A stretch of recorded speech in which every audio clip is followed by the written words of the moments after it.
Hey guys, what's going on? Welcome back to the Foundry. I'm JB here with Slykiko and KryptonicKen. How you guys doing today? Doing great, dude. This is going to be an interesting one to talk about. There's a lot of stuff to get into. A lot to unpack, for Yes, sure. we are reviewing Guardians of the Galaxy 3 today, you guys. I laid in bed and was very upset afterwards after that movie.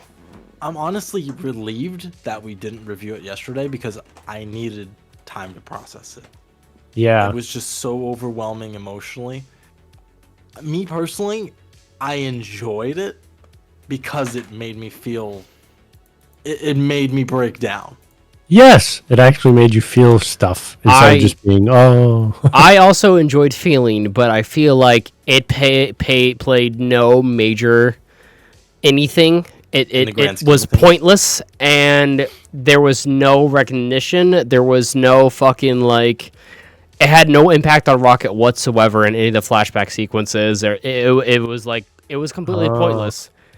And... The flashbacks? Yeah, I feel like it played no fucking part into anything of the grand scheme of anything going on Besides the there. emotional impact. Yeah, and I feel like it was just... That's really what he was trying to go for. I feel like it was just... I was just used. Like, you just play with my feelings to get a reaction out of my feelings. I feel like if I cared about the characters on screen, then, like, you did your job. But they just kind of like, oh, we need someone to feel something. So instead of writing a story about characters that, like, will make you feel something for them, they had to conjure something up that played no fucking, like, interest or no real big contribution to, like, the main story of what was going on.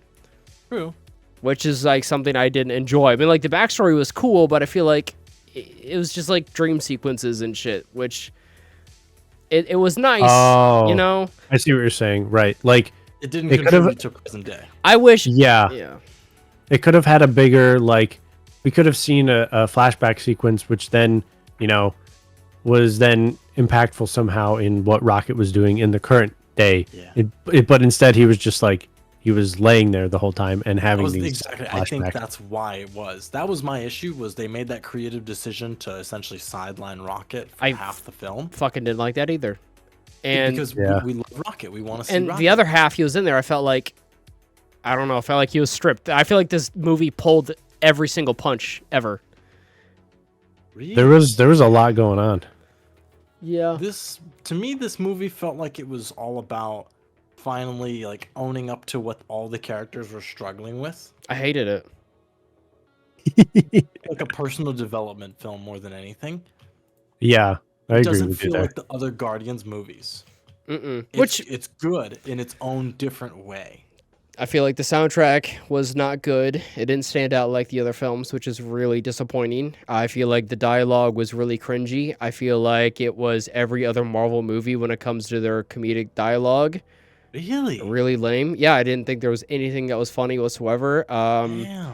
I was really bothered by the planet of like the creatures, of them like driving the car. Like, it just, everything felt so fucking lame. Planet of the... We're talking about at the end. Yeah, where they're on the planet. Yeah, where they land and shit. Earth or whatever. Yeah. Yeah. That was kind of weird. Yeah, those are just creative designs that, yeah, they definitely could have been a lot more original on. I will give you that. I don't know. I hold this in a higher esteem than I do anything that Marvel has made in the last 2 years. I want to. What do you think recently that may triumph over this one? Recently? Nothing. Yeah. Nothing. Okay. Loki. Loki season 2, I guess. A couple episodes. Yeah. I only really like one episode of that season anyways. That's fair. Are there any glimmering moments in this movie that, like, you do feel like Nope. it's redeemable? Nope, not at all. Wow. I feel like it was incredibly lame. I enjoyed the Disney ending of, like, we got to save all the animals too. Like, tears of joy and happiness afterwards. But also, it's like, oh, here's all the creatures. We fucking slaughtered the fuck out of one of at the intro of Guardians of the Galaxy 2 while the Groot danced to it, and now we're supposed to give a shit about them, like, because you know, like, it's fucking dumb. And I don't. Guardians of the Galaxy 2, the very beginning The when little- they're getting the batteries or defending the batteries because Oh, that giant multiversal creature. creature The things. basilisks, yeah. Yeah, that thing, and whatever then they his all name is, yeah. escape on they escape on one and shit like that, or on 3 of them or something at the Yeah. end of 3, and it's just like I don't know, just the theme thematically I didn't like anything in this fucking movie. I've got a really big thing with like animals and shit. I think it was something probably my childhood, but like I really hate shit like that. Like that really bothers me. Like the What, hypocrisy on animals? or- no, all the animals dying and shit. Like Oh, that believe fucking me, too. That shit hurt like fucking hell, man. bothers me. Every single time I saw them, I just like heebie-jeebies, and I'm just like, ugh, like I don't like it. I know what's happening. Just that dread kicks in, and I'm like, I'm not looking forward to this hurt that's happening. And I really did, like, I dreaded majority of the movie coming in too. I didn't really like Drax's character. Nebula was annoying. There was one thing I did enjoy, Gamera, like finding a different home and a different family, but with the Ravengers instead of the Guardians. Like that I like kind of that made too. me happy. Yeah, that was an interesting choice. I like that, yeah. I think the biggest thing I agree with. I guess we should probably just start reviewing. So I was figured we would just keep going. What? Yeah, we'll do an intro later. Like it. Oh wait, are you? You've been recording? Yeah, I'm not Oh, stupid. okay. He's always recording, bro. It's like the fucking prequel to Star Wars. It's always filming. That's funny. I think the biggest thing I agree with you on is some of the dialogue. I thought was like there were a few parts where I was just like they had the like that little like Guardians of the Galaxy-esque joke where it was just kind of, you know, the interactions between like Drax and Mantis or something, and I was like, okay, that's fine. And then it just went like too far, like the instance where like before they're entering the like Orgo Corp or whatever, the fleshy base thing. Hated Like, it. There was that conversation between Gamora and Quill, and it was just, you know, the classic, like a little heartfelt, and then they just interrupt and say, hey, we can all hear you. You're on the same And it's column, like, yeah. why did you had a decent moment and you just destroyed it with the joke, and then it kept going with the whole like, oh, this color's for this channel and this one's for this, and it's like, you guys just you didn't know when to stop that You know joke. what I mean? It was That's fine. what Guardians comedy has always felt like to me. And so that's why, like, as harsh as we've been on a lot of the Marvel films for their comedy, it's been because mostly they're out of place. Guardians, I expect them to randomly interrupt heartfelt, touching moments with these, like, oddball bits of humor. I feel like their humor is dark in some tones, like with that when Rocket, they'll be doing something and Rocket says something like darker and kind of twisted, and you kind of laugh at it, you know? Or like Drax's careless like abilities and stuff like that. You know, that's where I think their comedy really hits. When you don't, you're right, it's like you don't expect it and it's out of place, but it's like it's those characters and it fits them. And it fits that character, but it doesn't fit the moment, you know? And that's what makes it seem like it's intentional too. And kind of in place. I think it's also just like how long the joke is too. I think that's the part that was. When does the bit end? Yes. Yeah, like the initial just like cutting, like being turn like, into hey, a- we can all hear you. That's funny by itself. Just like there, a couple minutes. Well, not even a couple minutes, like a few seconds But then spent the on that. explanation for the colors to each, like, suit thing. Yeah. And then, yeah, maybe that's it, max. But like they kept going, and then it was a little bit too long of a bit for me. I was like, you've taken what was good and now you've made it not as good because you stretch it out too much. So there are just a few things like that throughout, like littered throughout the movie that I was just like, they went a little too far with some of these jokes. I did appreciate that they had a little bit more of those heartfelt moments. They tried to have some more serious stuff about like relationships and like, you know, not just like, you know, like love interest, but then like also with family and, you know, Quill like eventually like reuniting with his grandfather and stuff. Like all that was kind of nice as well. Yeah. I did love that bit. I forgot about that. I didn't know how to at the feel about, like, I understood his departure, but it felt very much like a lot of them splitting off was very, like, lazy. I agree. Yeah, and you know they're like, "Oh, what the fuck is Mantis is like? I need to head off on my own way." So she starts riding the giant fucking like little elephant guys. It's like, how big is nowhere? Like, where did she go riding those motherfuckers? That's Like, a great what? question. And it's just like 30 seconds later, they're in all different parts of the galaxy. And I'm like, this feels like incredibly fucking lazy. It's like the Mad Max Thunderdome of like the trilogy. And it feels so lazy. And it's really saddening because Guardians of the Galaxy have been my favorite goddamn films. And they have always been funny. That comedy has always hit for me.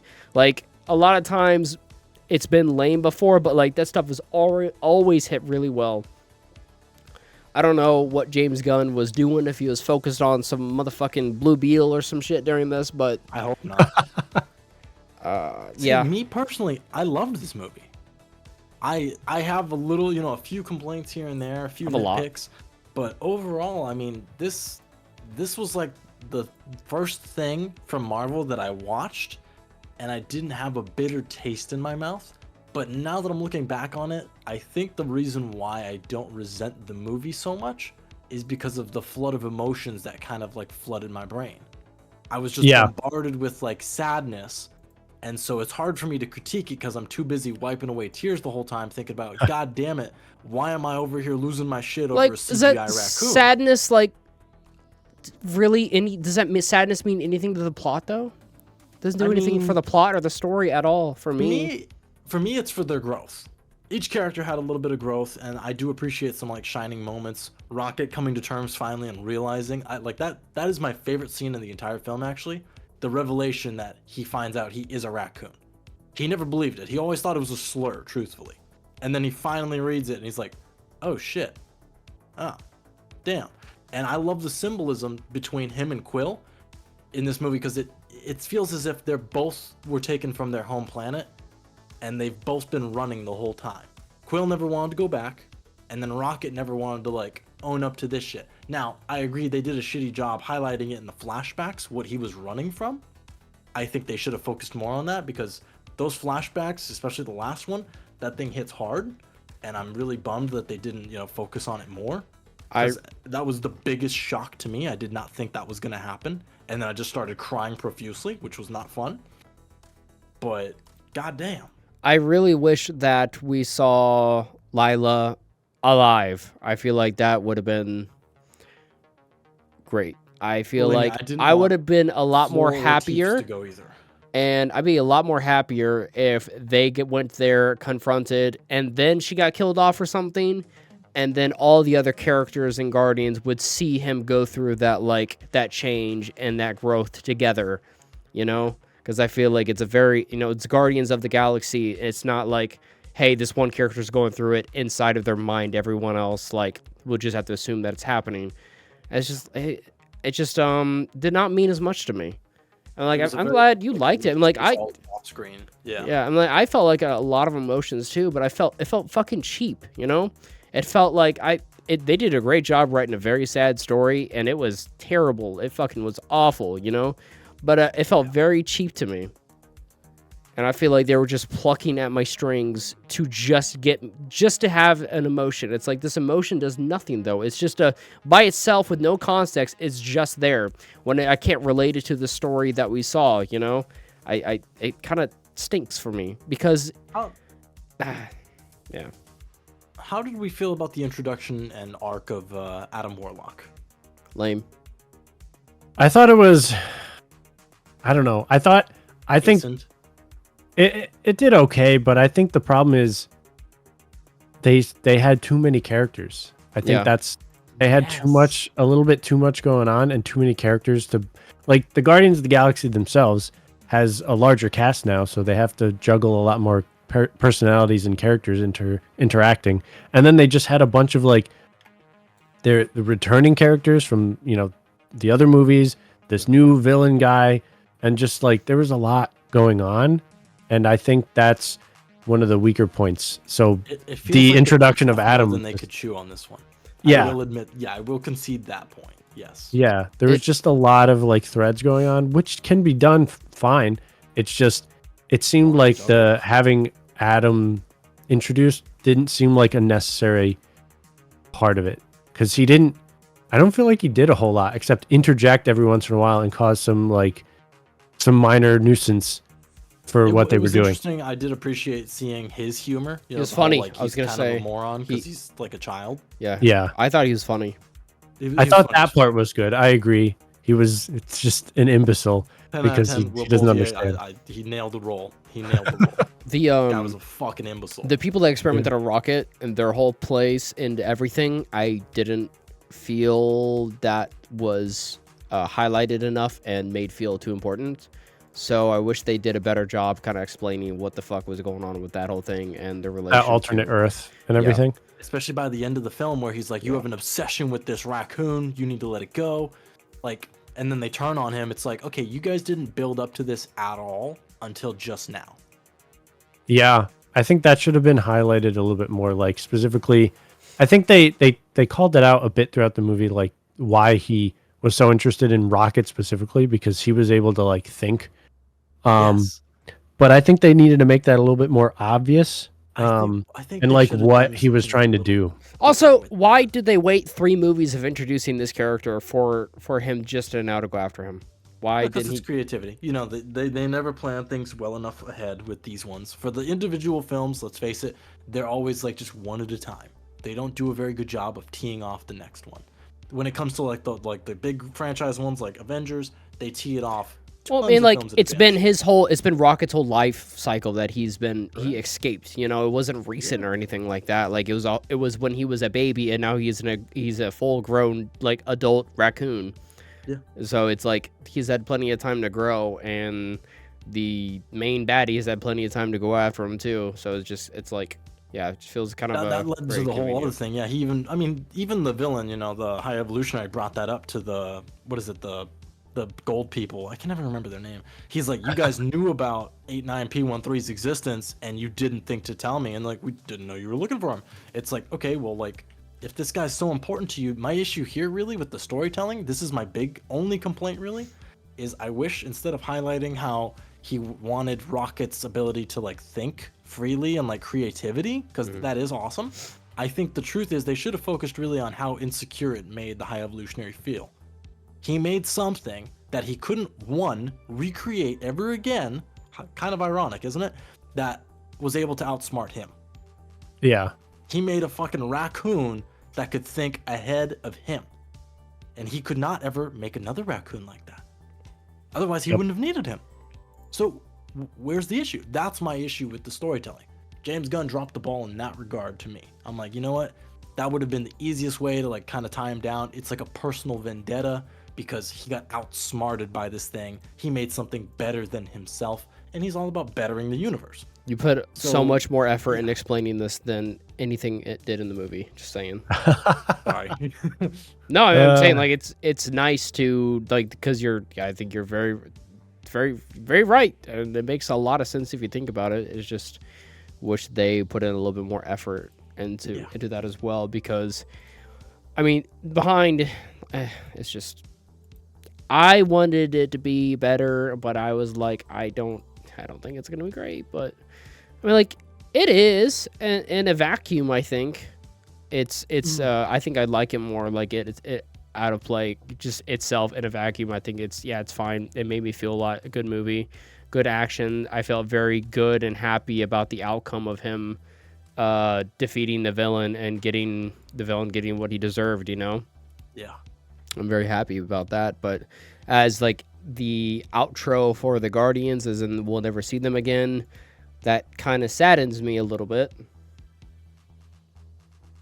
But just going into this, I felt like the roster was super weak for Guardians as well. Like I like Nebula, but I never really connected with her too much. I really like Drax, but he's fine. So it's like the OG Guardians was Peter Quill, Drax, and Raccoon, and they sidelined Raccoon for the whole movie, and Groot felt very out of place too. I feel like it was a very different character, you know, because it's a different version, but it didn't feel like the same vibes. It doesn't have to be the same movie, but I kind of wanted them to have the same formula of chemistry, and I feel like it worked very well in this movie. It was so far off with this one And I know the lazy answer for why they'll say they did that would have been like, oh, Gamora and like her impact on the team. Yeah, sure, but like also it's you as a filmmaker, you're writing. You could have kept some of the relationships the same because I noticed obviously without Rocket, you're right. Groot is kind of like absent of a character. Yeah, I And think then Nebula was kind of all over the place, and then the whole will they won't they thing between her and Peter was very much like a, I guess Nebula's the new old Gamora. yeah, What it they were felt trying to kind of allude weird. to. That's I what they don't were trying know. to allude to, really. And it's like, yes, when he looks at Nebula, he is reminded of old Gamora because she's a lot like her now, Yeah, you're right. redeemed. But they could have done a better job of portraying that. Maybe a little less funny and more actually serious, rather than the your dad chose some pretty black eyes. Like, what? Dude, you know what's awesome? fuck? With the one time that felt like this movie felt like Guardians of the Galaxy, the one time it actually did is when they get found out at the one place at the what the fleshy place, right? Orgo, Orgo. or, Yeah, or Orgo whatever. is when they're been found out and Peter's convincing that girl so he can communicate to them, and he's like tricked ya, and he starts hacking away, and I'm like, that's motherfucking Star-Lord, dude. That's the Guardians, you know? Shit, yeah. I'm like, that's that fuck, because in every single one of those movies, there's a part where it's like, yeah, it's like fucking cue the music, and it's like, yeah, dude, like hit it. You know, like Guardians 1, when they escape the prison and they're all like walking together, and it's like that moment feels like, fuck yeah, dude. Yeah. And that moment really is like, oh yeah, dude. It felt super short-lived too, but that part I was like, yeah, dude, that was awesome. Also Nathan That Fillion. was a prime Guardians moment. Yeah, Nathan Fillion What was about, funny. other than like new characters like Warlock, how do we feel about Cosmo? Personally, I fucking love Cosmo. Oh, Cosmo's adorable. I'm good dog. Yes. I love the whole take that back. I am not bad dog. Yeah, It was very funny, but I feel like they ran with it really hard. They ran really hard with it, especially towards the end. Like, I knew you thought that was good dog. Yeah, very Yeah. cute. I love Cosmo. The idea behind Cosmo, like how Russia sent dogs into space and stuff like that, like I think that's so fucking smart and interesting because it's such a diabolical like idea and Yeah, concept. dog goes to Russian dog gets fucking telekinesis powers. Yeah, that shit's insane. It's really cool concept. And then love it. the Ravager with the mohawk, what is his name? With the Krieglin? Yeah, Kraglin, yes. The one that replaced Yondu. Yeah, Yeah, his redemption, I'm very happy about that too. How he finally I was pleased. yeah. And I love Yeah. always seeing Michael Rooker on screen. So that one tidbit was Chef's kiss. Michael Rooker's always class. I'm trying to think of things I really I think they liked did about okay the with movie. the extended cast. They had a good collection of interesting characters for sure. It's weird because the extended cast, I think, was fleshed out better than the main cast because I they were agree. juggling too much. I think the reason for that is, in my opinion, the first two of the Galaxy movies were Guardians of the Galaxy movies, but they were still mainly about Star-Lord. He was still the center of those stories. It was about him. It was like he was the driving force for most of those movies. This movie did not have that, and I think This that's movie why it was feels the Rocket. weakest. Yeah. Because it was Rocket. Rocket's fine, but the other, like, Peter was the main like force for like what was going on. He kind of held the whole group together, and he still does that to some degree in this, but it felt different for some reason. It didn't feel like he was the main character. There was a lot of other like characters that were also getting highlighted a lot, so it kind of didn't keep him in like the main spotlight for like where the story was going. So I think that's why it felt a little bit weaker. There was just a lot of other things going on that had significant moments, which are fine, but in the context of like the typical Guardians of the Galaxy movies, it just felt a lot different because he wasn't the main driving force for, the story. Well, you do mention a very good point because Peter was actually conscious in Guardians 1 and 2, unlike Rocket being the driving force in 3. He was unconscious for It's the hard entire to take the wheel when time you're too. not at the wheel. Yeah. 'Cause, I mean, Like, I feel like they've been setting up the whole idea of Rocket as captain since Infinity War / Endgame. I mean, he was kind of him and Nebula were the only two surviving, Guardians during Yeah. the. I know I hate talking about it, the blip, and he was kind of like looking out for the galaxy with that whole like crime watch, whatever the shit they were doing. So I liked the whole leadership role they were kind of segueing for him, but there was no transition to that this film. It was just, hey, he got his ass beat, he's gonna die. By the way, did you know this about him? It just, yeah. Yep. It felt like it almost needed to be like they split up and then we did this for him. Yeah. Like, since he would then be the new driving character, like again, though, if he would have been incapacitated, it would have been a little bit weird. But you could have still spun the story where it was about him now, dealing with this shit like later, because now he's like the leader of the Guardians of the Galaxy. Whereas now it was just a little bit of a mix, because his story was the main driving force, but historically it's been, Star-Lord's. So it just felt a little bit off as a result, and just a little bit of a lot going on because of that. 100%.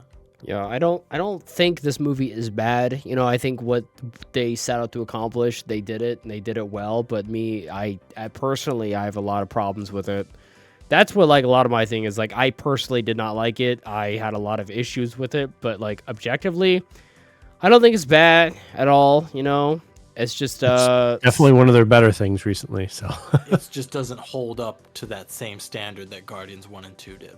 and Yes. and also, yeah, that is very true. And also, like, those other things that they did was like, that's some of the best shit in my opinion that they've done. So that's me holding it up Hands down, quite a those bit. are, honestly, it's my favorite, films of the, Marvel collection were 1 and 2. Those things were great. Now, let's take a look, guys, at the last Marvel movie that is good as Guardians of the Galaxy 3. Not show, movie. As good as or better? Good as. Or Good better. as. I mean, Okay. I the gotta go to the last thing faces. that was better than this for me was Shang-Chi, which I know you still need to get around to. Yeah, you ain't seen that shit. That is bar none from Phase 4 and 5. That is tops for me. But the closest to that at this point would probably sadly have to be Spider-Man No Way Home. Sadly. Really? Yeah. And I know we Yeah, that's kinda waffle equal. stomped that thing like crazy. Actually, I think in a review, I think we were sucking its dick when it came out. I feel like a lot less we were positive talking a lot about of it now. shit on the fan service and how like they neglected a lot of good storytelling because they were just focusing on like nostalgia. Mm-hmm. I definitely did that. But yeah, we were kind of milking the teat a little bit on that one. Yeah. I thought we were really positive on that review. I can't remember. I mean, compared to recent Marvel things, yeah, we were We were different. still on the Marvel high. Yeah. we were still feeling the You're like, vibe. oh, yeah. just a little hiccup. Things will get better, huh, guys? Remember? yeah. Remember? Fucking Like, I wasn't so us young. They'll get 'em next full time. of life and hope and happiness.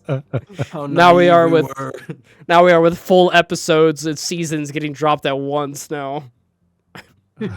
Jesus Christ. Dark Fuck. times, brother. Dark All right, times. let's give it a number review. Number rating. Ken, you go first. I think I'll go with a solid 7. This is definitely one of their better things recently. I enjoyed it overall. Dang. Could have been better, but I think it was still a very solid entry. I think that's still pretty consistent with how I would consider the other Guardians of the Galaxies, because I would consider those like 8s or 9s. Tense. Um, Yeah. So like 7 seems pretty reasonable for I this agree. for me. So yeah. I'm gonna have to go 6.5. Okay. It's not that bad. I'm about you, gonna, Sly? I'm gonna go back in the opposite direction. I'm gonna pull us back up to 7.5 because you're right, Ken. It doesn't have that 8 or 9 vibe like 1 and 2 for Guardians has, but it was a nice change of pace for me. I felt like we kind of made a little bit of progress from what we've been getting from Marvel, but I'm not too optimistic still because they dropped the ball on a lot of things that we discussed, and it's sad when I feel like we can do a better job of storytelling than the people that have been fleshing these characters out for almost 10 years. I think about that sometimes, and I'm like, oh yeah, I'm like, it's crazy how people can fans will write better shit. I'm like, wait a minute, like these people get paid for it, like it's their job. You Wait, guys what are the getting hell? paid? They should have had that as a fucking bit with Will Pulte. Yeah, it's Well, I'm glad we finally got it done. Ken, did you cry? I don't think I full out cried. I definitely got like emotional, maybe teary eyed, but not as much. I don't know. I definitely felt a good attachment to the Guardians of the Galaxy, but not quite enough to like really bust out full tears for me. I'm a sucker when it comes to animals and stuff. I as someone who's not intact with my emotions, and probably it being years before, probably 2 years before actually like sobbing like that. Whew, man, that was a hard night to go to sleep. I just sat there and laid, and I just wanted to cuddle my bunny all night long. Honestly, yeah, I was missing the shit out of Leo and Max right now when I was going through this one. I was like, Oh yeah, bro, I hate being alone right now. This hurts. Everything hurts. Ken Bundy over here, who has no attachment to animals at all.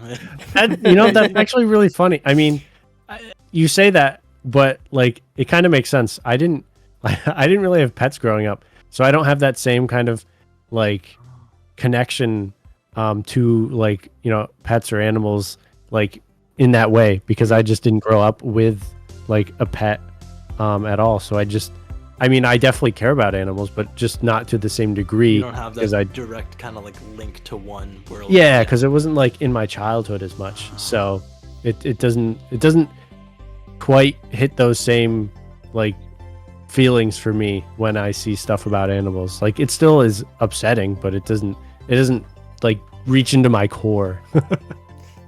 You're probably right. That makes a lot of sense.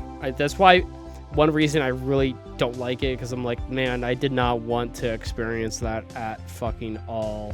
Yeah. Yep. Yeah, that shit fucking killed me. It's a gut punch. Yeah, shit it really is. Fuck you, James Gunn. This movie was quite literally made to be a low blow. So that's a 7. Yeah. A 7. Pretty solid. Also, if you guys are watching this, we have the entire season 1 review of Echo out on the Foundry as well as a couple other reviews and reacts you guys should definitely check out. Like there's a Deadpool Wolverine react as well. If you guys are in the Marvel mood, check it out. But I think that's gonna be it for this review. We have a couple of Marvel movies that we need to get tracked down on, as well as some Star Wars content. But we shall see you guys later on the next review for some more Marvel in the future. But until then, bye everybody. Peace.